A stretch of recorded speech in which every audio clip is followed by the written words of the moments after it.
Salmo 51. Dice la palabra de Dios, es David orando al Señor, y él dice lo siguiente: Ten piedad de mí, oh Dios, conforme a tu misericordia. Conforme a la multitud de tus piedades, borra mis rebeliones. Lávame más y más de mi maldad y límpiame de mi pecado. Porque yo reconozco mis rebeliones y mi pecado está siempre delante de mí.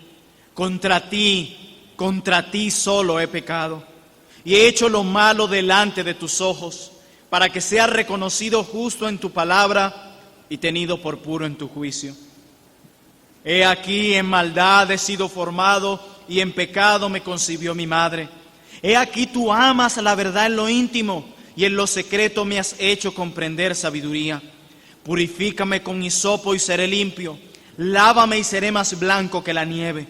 Hazme oír gozo y alegría y se recrearán los huesos que has abatido. Y aquí nuestro texto de esta mañana: esconde tu rostro de mis pecados y borra todas mis maldades. Amén. David se acerca a la presencia divina de Dios para implorar perdón por cada uno de sus pecados. Recordemos que este hombre, David, ha cometido adulterio, este hombre ha cometido homicidio, este hombre ha mentido grandemente y ha sido un hipócrita delante de Dios. Pero el Señor, quien ama a sus hijos, siempre los moverá a convicción de pecado. Y Dios usa al profeta Natán para acercarse al rey David a través de una parábola y confrontar el pecado de este hombre. Pero David comienza a refugiarse en las misericordias de Dios. Él ruega ser limpio de todos sus pecados. Él reconoce sus maldades delante de Dios sin justificarse y sin culpar a nadie. Él ruega al Señor que lo purifique con hisopo. David ruega que Dios le permita oír gozo y alegría en medio de sus grandes tristezas, las cuales causaron su pecado. Pero luego de todas estas peticiones, David regresa al tema fundamental de su oración. David vuelve al tema del pecado. Y es cuando David en el Salmo 51, versículo 9, le dice a Dios: esconde tu rostro de mis pecados y borra todas mis maldades. Hermanos, es impactante leer el Salmo 51 y pasearnos por cada una de las palabras que pronuncia un hombre arrepentido como David. Y es inevitable no imaginarnos a este hombre confesando sus maldades a Dios. No imaginando a este hombre del cual leemos salmos que muestran alabanza, gozo y alegría, expresando estas palabras. Este salmo describe el grande dolor que produce el pecado y las grandes consecuencias que trae a la vida de los hombres. Quiero que miremos el Salmo 32, versículo 3, que se encuentra en el mismo contexto del Salmo 51. Salmo 32, verso 3. Mientras callé, dice David, se envejecieron que mis huesos en mi gemir todo el día. Miren de tal manera cómo llegó a afectar el pecado en este hombre. Mientras callé. ¿Mientras callé qué? Mientras callé mi pecado. Mientras no lo confesé a Dios, se envejecieron mis huesos. Esto impactó a su propio cuerpo. Hermano, David se acostaba y se levantaba deprimido. El pecado de David lo condujo a una profunda depresión que le afectó aún en lo físico. Mientras callé, se envejecieron mis huesos. El sueño se le quitó a David. ¿Pero por qué sucedió esto en este hombre? Por tener un pecado oculto, un pecado no confesado. Por una razón: porque los problemas del cuerpo afectan el alma y los problemas del alma afectan el cuerpo. Miremos lo que dice el Proverbios capítulo 17, versículo 22. Proverbios 17, verso 22. El corazón alegre constituye buen remedio, mas el espíritu triste seca los huesos. Este hombre había experimentado en su propia carne el dolor que produce el pecado, no solo a nuestra alma, sino a nuestro cuerpo. Pero a pesar de todo esto, David no le pide a Dios que le libre de las consecuencias del pecado, sino que le librara de su pecado. Eso era lo que realmente le preocupaba a David, su pecado, no tanto las consecuencias que podían venir. A veces el temor de los hombres al confesar su pecado son las consecuencias que van a venir. Pero a David lo que más le preocupa es su pecado. Quita mi pecado. Salmo 51, verso 9. Esconde tu rostro de mis pecados y borra todas mis rebeliones. Al leer esta primera parte de estas palabras, nos debemos preguntar lo siguiente. Miren lo que dice David a Dios. Esconde tu ¿qué? Tu rostro de mis pecados. Y la pregunta que nos podemos hacer al leer estas palabras es, ¿Dios tiene rostro? ¿Qué es lo que realmente David quiere decir cuando expresa estas palabras? Esconde tu rostro de mis pecados. Y nos hacemos la pregunta porque la Biblia dice que Dios es espíritu. En Lucas 24:39, Cristo dice, mirad mis manos y mis pies, que yo mismo soy, palpad y ved, porque un espíritu no tiene carne ni hueso, como veis que yo tengo. ¿Qué es lo que está expresando David cuando dice, esconde tu rostro de mis pecados? Si Dios no tiene rostro, Dios es espíritu. Bueno, lo que realmente expresa David en el Salmo 51, verso 9, es lo que se conoce como antropomorfismo. Lo que David está usando aquí es un lenguaje antropomórfico. ¿Qué significa eso? Bueno, figurativamente se le atribuye a Dios forma humana corporal, cualidades o emociones humanas, como ojos, como dice Hebreos 4:12, bocas, Números 12:8, manos, Éxodo 24:11, corazón, Oseas 11:8, pies, Génesis 3:8. Se le atribuye a Dios cualidades humanas a fin de poder comunicar una información acerca de su naturaleza o de sus hechos. Las Escrituras usan lenguaje antropomórfico. ¿Condescendiendo a quién? ¿Por qué? Condescendiendo a las capacidades limitadas de los hombres y mujeres para entender la naturaleza de actuar de Dios. Dios usa este lenguaje metafórico para que el hombre pueda entender lo que Dios revela de su ser y su manera de actuar.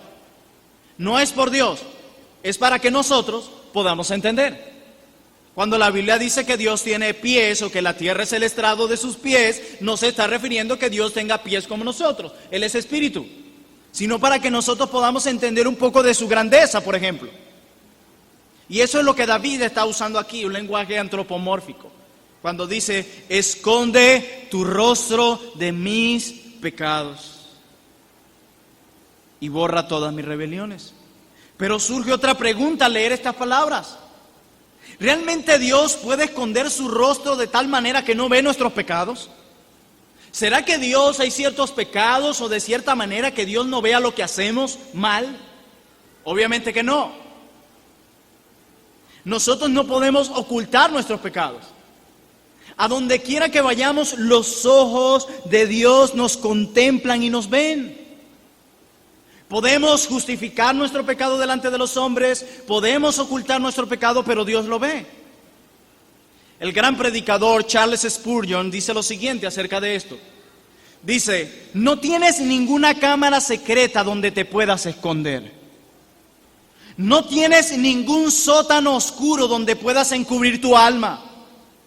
Cava profundo. Ahí tan profundo hasta llegar al infierno, pero no podrás encontrar suficiente tierra sobre el globo terráqueo para cubrir tu pecado. Si pudieras reunir, dice Spurgeon, montañas sobre la tumba de ese pecado, esas montañas contarían el secreto de quien está bajo sus entrañas. Sigue diciendo Spurgeon. si pudieras arrojar tu pecado al mar, 1000 olas susurrantes contarían el secreto. No es posible que lo escondas de Dios. Tu pecado está fotografiado en el alto cielo. El acto cuando fue cometido fue fotografiado en el cielo y allí permanecerá. Y un día tú serás revelado al ojo curioso de todos los hombres, como un hipócrita y un falso, que cometiste el pecado en un supuesto secreto, aunque era observado por Jehová, que todo lo ve. Todo lo ve. Los ojos de Dios están en todo lugar. No importa qué tan oscuro sea, no importa qué tan alejado sea. Hermanos, ninguno de nosotros puede huir de la presencia de Dios. Aunque podamos esconder nuestros pecados delante de los ojos de los hombres, no podemos jamás esconder nuestros pecados de los ojos de Dios. No importa qué tan oculto esté ese pecado en nuestro corazón, no podremos ocultarlo de Dios. Jamás. El mismo Spurgeon decía, los ojos de Dios atraviesan las cortinas del oscuro de tu cuarto. No importa. No importa qué tan bajo hables cuando lo quieras hacer. No importa qué tanto te ocultes, Dios te ha visto. No importa qué tanto justifiques tu pecado, Dios lo conoce. No importa qué tanto lo ocultes, Dios sabe cuál es tu pecado. A Dios nadie le puede mentir. Dice, ¿quién conocerá el corazón del hombre? Perverso y engañoso es el corazón más que todas las cosas. ¿Quién la conocerá? ¿Y cuál es la respuesta? Yo, Jehová. Él lo conoce. Él. Lo que David le pide aquí a Dios es que no vea sus pecados de tal manera que venga a traer castigo sobre él. Es lo que David está tratando de decir. Sino más bien que los borre, que los perdone. Esconde tu rostro de mis pecados y borra todas mis maldades, dice David. Hermanos, la justicia y la santidad de Dios demandan que se castigue el pecado. Eso es lo que demanda la justicia y la santidad de Dios, que todo pecado sea castigado. Dios es un Dios santo que aborrece el pecado. La Biblia dice que la paga del pecado es la muerte. También la Escritura declara que Dios no tendrá por inocente al culpable. Hermanos, según el tribunal del cielo, David era culpable de lo que había hecho. Y David reconoce su culpa. Él no la justifica como hemos leído. Él dice, contra ti solo he pecado y he hecho lo malo delante de tus ojos, para que sea reconocido justo en tu palabra y tenido por puro en tu juicio. Un siervo del Señor dijo, el pecado que Dios no borra, según sus misericordias, exige inflexiblemente su juicio.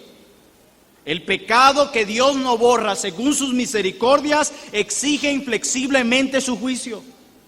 Amados hermanos y amigos presentes en esta mañana, tú debes tener algo bien en claro en esta mañana, que el pecado que Dios no borra, Dios lo castiga.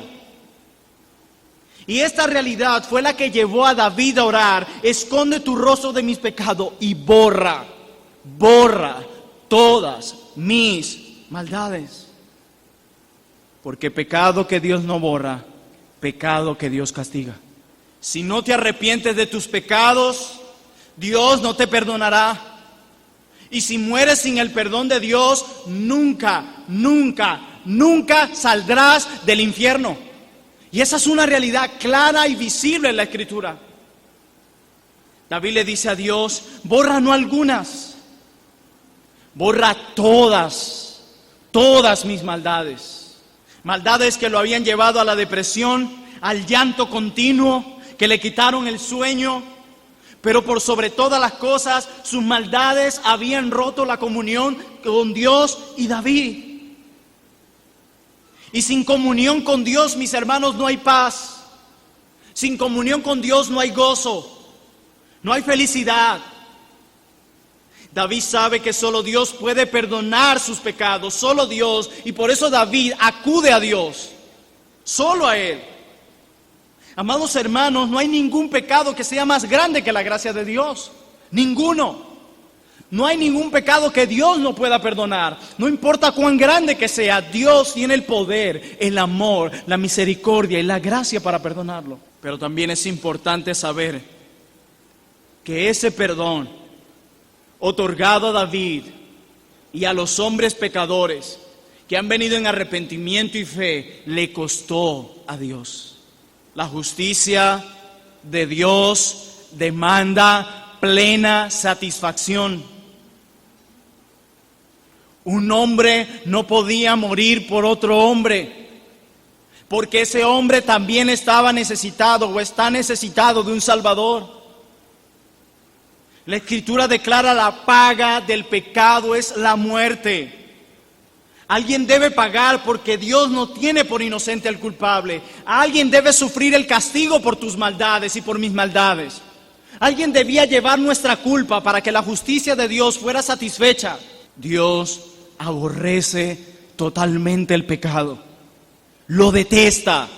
Y quiero que a la luz de esta verdad no solo se miren los no creyentes, sino también los creyentes. Decía un siervo de Dios: la cruz de Jesús muestra la más impresionante exhibición del odio de Dios hacia el pecado, y al mismo tiempo la manifestación más augusta de su disposición de perdonarlo. La cruz no solo muestra la ira de Dios hacia el pecado, la cruz de Cristo muestra también la disposición de Dios para perdonarlo. El llevar el castigo por tu pecado y por mi pecado. John Flavel, un teólogo puritano, recrea imaginariamente la conversación entre Dios Padre y Dios Hijo en la eternidad pasada, antes de que el tiempo comenzara. Palabras de Dios Padre: Hijo mío, aquí hay un grupo de pobres almas miserables que se han destruido completamente a sí misma y ahora se encuentran bajo mi justicia. La justicia demanda satisfacción por ellas, o será satisfecha en la ruina eterna de ellas. Y dice el Padre: ¿qué se hará por estas almas? Palabras del Hijo: oh Padre mío, tal es mi amor y compasión por ellas, que en lugar de que perezcan eternamente, me responsabilizaré de ellas como su garantía. Trae todas sus deudas para que puedan ver lo que te deben, para que pueda ver lo que te deben. Señor, trae todas sus deudas para que no queden con ellas ajusten de cuentas posteriores. De mi mano toma lo que quieras, Padre. Preferiría escoger sufrir tu ira antes de que ellas la sufran. Sobre mí, Padre mío, sobre mí sean todas sus deudas. Palabras de Dios Padre: pero hijo, si vas a hacerte cargo de ellas, debes pagar hasta el último céntimo. No esperes descuentos. Si a ellas las perdono, a ti no te perdonaré.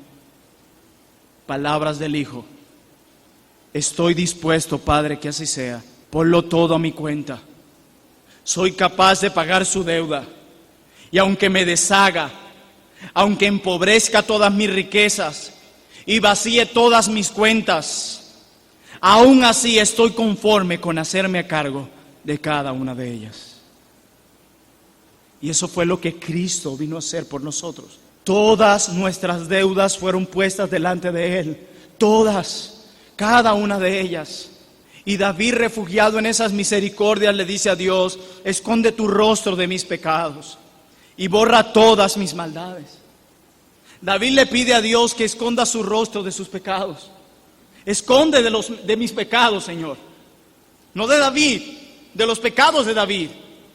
Pero en el caso de nuestro Salvador Jesucristo, Dios escondió su rostro de la misma persona de Cristo. Lo abandonó por completo. Dios escondió su rostro de Cristo cuando Él tomó nuestro lugar por nuestros pecados. Salmo 22, versículo 1. David le pide a Dios: esconde tu rostro de mis pecados. Pero Dios en la cruz del Calvario esconde su rostro de la misma persona de Cristo. Y dice el Salmo 22, verso 1: Dios mío, ¿por qué me has desamparado? ¿Por qué estás tan lejos de mi salvación y de las palabras de mi clamor? ¿Quién está hablando ahí? Es Cristo. ¿Por qué me has desamparado? David le dice a Dios: esconde tu rostro de mis pecados. Dios esconde aquí su rostro de la misma persona de su Hijo amado. Por eso decía el Evangelio de Juan: de tal manera amó Dios al mundo que dio a su Hijo. Qué manera tan grande, qué manifestación tan grande de amor. Mateo capítulo 27, versículos 33 en adelante. Mateo 27, verso 33. Y cuando llegaron a un lugar llamado Gólgota, que significa lugar de la calavera, le dieron a beber vinagre mezclado con hiel, pero después de haberlo probado, no quiso beberlo.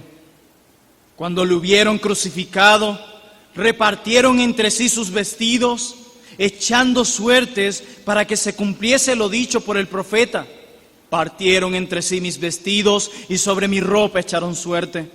Y sentados le guardaban allí. Y pusieron sobre su cabeza su causa escrita: ese es Jesús, el Rey de los judíos. Verso 38.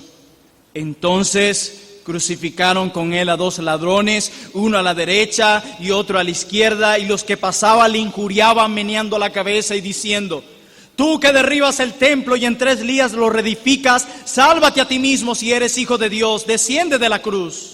De esta manera los principales sacerdotes, escarneciéndole con los escribas y los fariseos, y no solo eso, y los ancianos, decían: a otro salvó, a sí mismo no se puede salvar. Si es el Rey de Israel, descienda ahora de la cruz y creeremos en él. Confío en Dios, líbrele ahora si le quiere, porque ha dicho: soy hijo de Dios. Lo mismo le injuriaban también los ladrones que estaban crucificados con él. Y desde la hora sexta, o sea, al mediodía, hubo tinieblas sobre la tierra hasta la hora novena, o sea, hasta las 3 de la tarde. Tinieblas. Y dice el verso 46, cerca de la hora novena Jesús clamó a gran voz diciendo: Elí, Elí, lama sabactani. Esto es: Dios mío, ¿por qué me has desamparado? Dios abandona a su Hijo. Y David le pide a Dios: esconde tu rostro de mis pecados. Hermanos, Él te representó a ti y a mí en aquella cruz. Por medio de su sacrificio Él nos limpia. Y ahora, el haber creído por gracia, por medio de la fe en Cristo, los creyentes gozan de una paz incomparable otorgada en Cristo. Porque Dios, al final de cuentas, perdonó a David. Perdonó su pecado de adulterio, de homicidio, su hipocresía, sus mentiras. Fueron perdonadas. Pero alguien tuvo que pagar. Fue Jesús. En Cristo, en su sacrificio, la justicia plena de Dios fue satisfecha en Cristo. Y ahora los que han gozado de ese valioso perdón de Dios pueden tener una paz que no se compara con nada. Los cristianos pueden clamar a viva voz que su paz no depende de las circunstancias o de lo que tienen, de lo que poseen, sino de aquello que Cristo hizo en la cruz. Pablo, escribiendo a los romanos, le dice lo siguiente en Romanos capítulo 5, versículo 1. Justificados pues por la fe. ¿Qué sucede, Pablo? Tenemos paz para con Dios. ¿Pero qué? ¿Según lo que tengo? ¿Según cómo vivo? ¿Según lo que poseo? No, por medio de nuestro Señor Jesucristo. Podemos definir la justificación de la siguiente manera. Es cuando Dios declara justo a un injusto en base a la justicia de Cristo. Es cuando Dios declara justo a un injusto en base a la justicia de Cristo. ¿Pero por qué por fe? ¿Por qué justificado por la fe y no por alguna otra cosa? Bueno, porque la fe es lo único que no es una obra. Es lo único. La justificación por la fe, mis hermanos, es una ciudad de refugio para cada uno de nosotros. Y el texto dice, justificados pues por la fe tenemos paz. Y es cierto, esta preciosa verdad produce paz en los hijos de Dios. Si a ti la justificación no te produce paz, nada te producirá paz. Nada, absolutamente nada. Esa es la razón por la cual a los hijos de Dios todo obra bien, todo. Porque han sido justificados, son llamados hijos de Dios, han sido borrados todas sus maldades. Cristo llevó nuestro castigo en la cruz. Tenemos paz para con Dios. Paz. Por eso tenemos que recordarnos el Evangelio constantemente. Es impresionante ver a llamados cristianos carentes de paz. Y cuando vemos eso es porque han olvidado las verdades del Evangelio, las olvidaron para centrarse en otras cosas, para centrarse en ellos mismos. No, nuestra paz viene de centrarnos en Jesús y en lo que Él hizo por nosotros en la cruz. Allí viene nuestra paz. Escucha la siguiente ilustración. Hablando de un misionero, y él relata lo siguiente.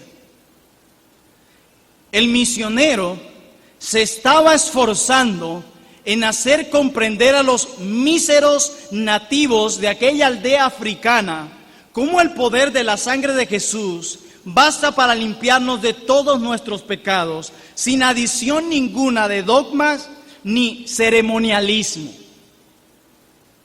Pero al final de su discurso, donde este misionero les trata de hacer ver que el sacrificio de Cristo es suficiente, al final una mujer se acercó al misionero y con pena le confesó: Señor, pero mis pecados son tantos como las arenas en la ribera del mar. Son muchos mis pecados, Señor. ¿Puede Jesús borrarlos todos? Y el misionero contestó: Id pues a la orilla del agua y levantad un montón de granitos de arena. Un montón, muchos. Luego sentaos cerca y esperad. Veréis lo que sucede. La mujer quedó pensando un instante y por fin exclamó: ya lo veo, ya lo veo. Como la mar se llevaría todo el montón, así también la sangre de Jesús me lava de todo mi pecado. Y el misionero le dijo: eso es así. No importa cuán grande sea la cantidad de nuestros pecados. No importa. El apóstol Juan en su primera carta dice: si confesamos nuestros pecados. ¿Qué era lo que David estaba haciendo en el Salmo 51? Confesando sus pecados. Si confesamos nuestros pecados, fiel y justo para perdonar nuestros pecados y limpiarnos de toda maldad. ¿Y qué dice David? Borra todas mis maldades. Hermanos, sin fe en Cristo, tu maldad no será borrada. Y si tu maldad no es borrada, tu maldad será castigada. Hoy puedes recibir el perdón de Dios. Hoy puedes gozar de la gracia de Dios. Y hoy que nos preparamos para tomar de la cena del Señor, es importante recordar la preciosa obra que ha hecho Dios en nuestras vidas. Es importante recordar esta gran verdad, cómo Cristo sufrió el dolor que nosotros merecíamos por amor a hombres y mujeres malvados que solo merecíamos el infierno. ¿No será que muchas de nuestras tristezas, de nuestro gran vacío, es porque hay pecados ocultos en nuestro corazón? Tú dices: pero lo he confesado. Pero has mortificado ese pecado. O como le llama Pablo, dar muerte al pecado. Tal vez es eso lo que no te deja en paz. Tal vez es eso lo que te tiene en la situación en la que posees. Tal vez es eso lo que tiene un gran desorden en tu vida. Tal vez es eso lo que te tiene en un estancamiento fuerte en tu vida espiritual. Porque te estás enfocando mucho en otras cosas. Porque te estás enfocando mucho en lo que hacen, en el pecado de otros, pero no en tu propio pecado. ¿No será esa la razón? Recuerda las palabras de David: mientras callé, se envejecieron mis huesos. Que hay que confesar que no has confesado. ¿Qué pecado tienes que mortificar que no has mortificado? Fuera de él no hay gozo, solo tristeza. El pecado produce luto. El pecado trae dolor. El pecado trae grandes consecuencias tarde o temprano a la vida de los hombres. Y si tu pecado no es confesado, jamás será borrado. Y si tu pecado no es borrado, un día será castigado por Dios y nunca saldrás del infierno. Tienes una oportunidad hoy para reconciliarte con Dios. Aún tú, creyente, este mensaje también es para ti. Este hombre que oraba en el Salmo 51 era conocido como un hombre conforme al corazón de Dios, un hijo de Dios. Y mira a tal nivel a donde llegó. Pero no se quedó en su pecado, lo confesó, lo mortificó. Pero ¿qué hay de ti? Que has gozado de la gracia, de la misericordia y del amor de Dios. ¿Qué hay de ti? Solo en Cristo hay perdón. Solo en Cristo hay perdón. Su sacrificio en la cruz del Calvario y su resurrección son suficientes para salvarnos. Nuestras buenas obras no nos salvarán. La obra de Cristo en la cruz es la única que puede y tiene el poder de salvar a los hombres. De una vez y para siempre. Por eso Él clamó: consumado es. Completa la obra, perfecta la obra. No hay más nada que añadir a esta obra. Consumado es. Solo recuerdo lo que cantábamos al principio: Cristo es mi dulce Salvador. Pero no todos pueden clamar eso. Escudriña tu corazón. Examina bien tu corazón. Dios sabe que hay pecados en tu corazón los cuales no has mortificado. Y has tratando de escaparte de esa tarea de una u otra manera. Pero un día te encontrarás peor o igual a David. ¿Y saben qué es lo hermoso? Como decía el misionero, todos esos pecados pueden ser perdonados en Cristo. No hay nada que Él no pueda perdonar, hermanos. ¿Y cuántos hay aquí que luchan con la incredulidad? Con la codicia de sus ojos, con la vanagloria, con el egoísmo, con el afán, con la ansiedad. ¿Cuántos hay aquí? Con el orgullo. ¿Cuántos hay aquí?